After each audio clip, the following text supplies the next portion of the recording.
kukundwa andingaiti chinyi nechirungu ndogona kukoila varere kuti spiritual neocolonialism, kuti Satani neumambo hwake ndokugara pasi kutanga kuronga tsoro. Varume takundwa, Jesu wakonzera kuti umambo hwaMwari nevese vanotenda kwaari vave vakatikunda. Zvinotoita sei tapedza kukundwa kudai? Ndopo vari kugadzira anonzi mano, ndopo vari kugadzira hunonzi vutsotsi, vugube, wiles, schemes, devices, kuti akundwa angatonga sei vakamukunda. Ndo nyaya ndoda kuti Mwari vatibatsire. Ende ndoda kuti ndikupei this shadow. Rangarirai zvaitaurwa naGoliath achitaura naDavid, achitaura nevana vaIsraeri. Tingati David asati atombosvika, aiti vana vaIsraeri, imimi ndakakuudzai kuti kudii, sarudzai murume mumwe chete auya azorwa neni. Saka akauya akarwa neni ndikamukunda, ini ndikamukunda, imimi vaIsraeri takukundai. Asi akandikunda, vaIsraeri vakunda vaFilistia. Aitaura principle yespiritual warfare yokuti kukunda kweumwe chete kukunda kwevose vakamirirwa neumwe chete, uye kukundwa kweumwe chete kukundwa kweumwe chete kukundwa kwevese vakamiririrwa neakundwa. Kureva kuti David paanongonorova Goliath asati atombopedza kudonera pasi, vana vaFilistia pavanoona mhare yavo ichidonha vanotongoza kuti pano takundwa nokuti akatimiririra akundwa, saka tatokundwa. Vanototanga kutiza vasati vava kudzingirirwa. Nepovo vaIsraeri kusanganisa vana mukoma Eliab vanototanga kudzingirira. Why? Nokuti kukunda kwevakavamiririra kunoreva kukunda kwavo. VaFilistia vari kutiza, vari kutizei nokuti kukundwa kwevakavamiririra kunoreva kuti ivo vatokundwa. Saka kukundwa kwaGoliath kukundwa kwavaFilistia, kurohwa kwaSatani pamuchinjikwa naKristu, kurohwa kwaSatani neumambo hwake, kotipa isu vanotenda kuna Kristu kukunda. Saka Paul ari kutaura zvinhu zviri clear. Satani takamukunda, asi tapedza kumukunda, umwe akambondishumirira zvakanaka kuti Satani kunyange asina simba at least ane nharo. Tapedza kumukunda anoita nharo dzokuti ndingatonga sei vakandikunda. Ndoda kuti Mwari vatibatsire. Ndo paanoshandisa nzira dzovutsotsi kuti agone kutonga vakamukunda. Saka tichienda mberi, sokutaura kwandaita, ndatoda kuti tidzidze kuti saka tinokunda sei mano ewakaipa.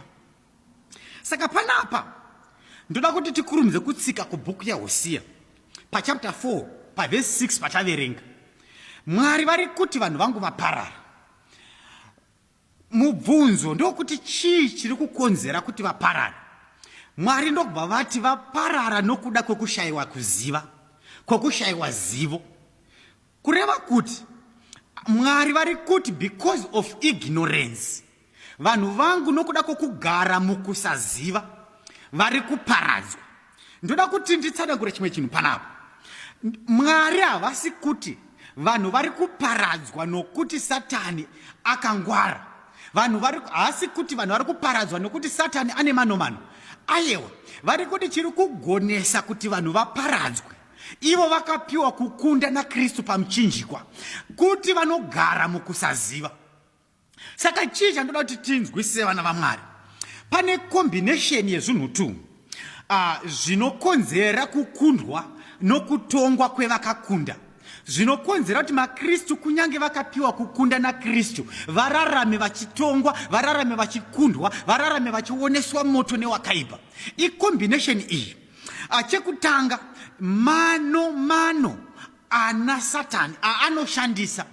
Kurevei? Kureva kuti Satani maari mune manomano. Ende ndoda kuti muzozvona patiri kutaura kuti tinomakunda sei. Muchaona kuti zvese zvinochokuita nokukundwa kwaSatani hazvinei nokumubata, hazvinei nokudhila naye, asi kudhila nevari kukundwa. Why? Because pamuchinjikwa Kristu vakatipa mukana wekuti tinogona kutenda muna Kristu tigokura mushoko raMwari kusvika patinogona kusakundwa naSatani, kunyange isu tisina kana kumboita deliberate efforts ekumukunda. Saka Satani anoshandisa manomano. But unfortunately, on the other hand, Satani kana akakontributa manomano, munhu mwana waMwari anokontributawo kusaziva, kureva kuti combination inounza bondage muvana vaMwari tingaiti i-deception plus ignorance. Zvoreva kuti kana tichida kukunda deception, hatirwi naSatani kuti rega kutsotsa vanhu, tinorwa neanotsotswa kuti usatsotseka. Kureva kuti panoitwa vutsotsi hwese hwokubirira, pane vanhu tu vakashata. Wekutanga ndiye ari kubirira wacho. Number 2, criminal ndiye anobiririka, anotsotseka. Kureva kuti mukingdom yaMwari hatisi kutsvaka kuti Satani arege kuita vutsotsi, tiri kutsvaka kuti vari kutsotswa naSatani vabve murealm yeignorance, vabve murealm yekugara mukusaziva, vararame vari palevel yokuti havatsotseki. Saka ndoda kuti Mwari achitibatsira.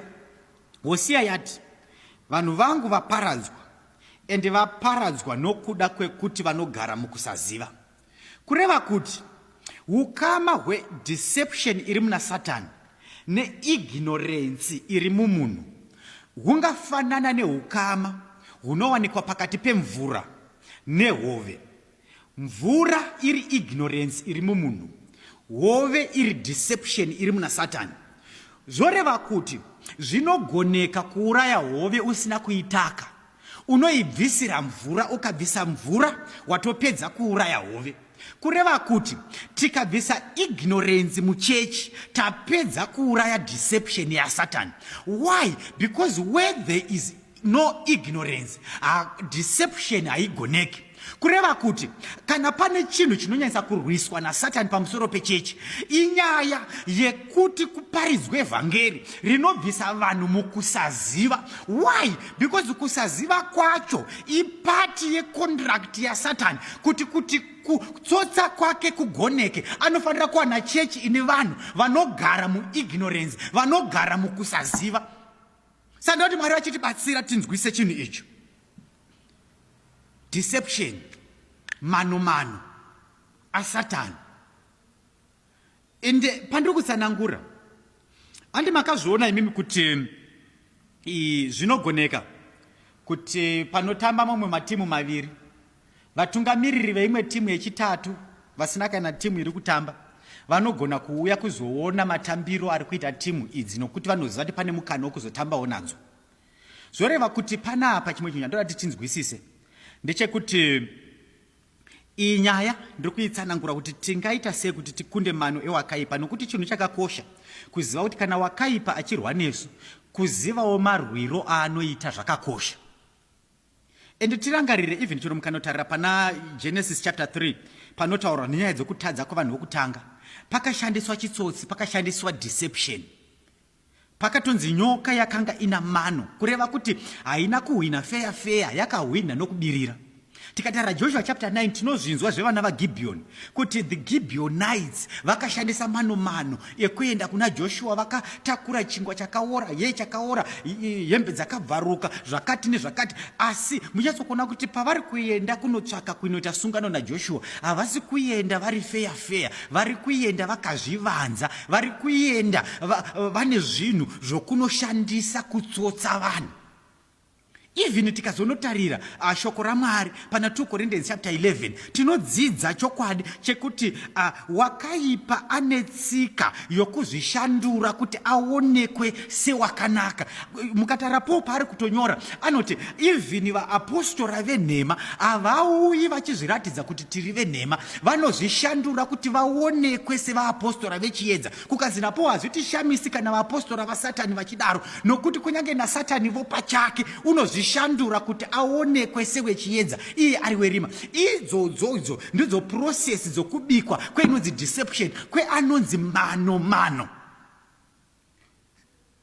Saka mukatarira even ndima taverenga kuna Luke, isusu takanzwa kuti kana munhu achienda kunorwa nomunhu, kana zviri zvekuda kunorwa feya, Judas Iscariot angadai akasvika achiti kuvanhu vaanga anavo, muchaona wandosvika ndichinokava bhutsu nokurova mbama kana kurova chibhakera, ndiye Kristu. But why using a kiss and saying rabbi, iwauya kuzorwa? It's deception. Kuda kuyedza kushandisa mano. And tachatoona ndechekuti chinotoshanda pane realm yekudhila neignorance akupinda murealm yediscernment. Anosvika achitomuudza Judas kuti ayewa zvauri kuda kuita tinozviziva, aya mano auda kundishandisira, but isu takatotenderwa naMwari kufamba nokuvhakacha munyika yomweya zvekuti kunyange zvamunoda kuti muite musati maita tinofana kuzviziva. Why? Because we can discern. Saka ndoti Mwari vachititira zvakanaka vadikani munashi. Ndinotenda kuti vakatendeka zvokuti tichaona mikana yokupfuurira mberi nokudzidza, but inyaya yokuti tingaita sei kuti mano ewakaipa asapinze vana vaMwari muvutapwa hwerima, muvutapwa hwaSatani. Tinofanira kuziva, Mwari vachitibatsira, kuti we must be able to fight kusaziva at whatever cost. We must fight ignorance at whatever cost. Tinarambe tichinyengeterera shoko raMwari kuti parinoparidzwa rititakure richitibvisa murealm yekusaziva tichipinda mukuziva. Tirangare zvinotaurwa neshoko raMwari pana mapisarema 119 panonzi nemunyori wepisarema, kuzarurwa kweshoko raMwari kunounza chiedza, kunopa mano vasina zivo, kureva kuti ishoko raMwari ratinoda kuti tirambe tichikura mariri ritigonese kukunda mano ewakaipa, torarama tiri parealm yokuti hatitsotseki. Mwari vatiropafadze kubva zvino nokusingaperi. Amen. Tinamate. Mazvita Kristu mataura kuupenyu hwedu, tigonesei mutsvene akatendeka kukura muzivo. Takazvinzwa mutsvene akatendeka kuti imi makatipa shoko renyu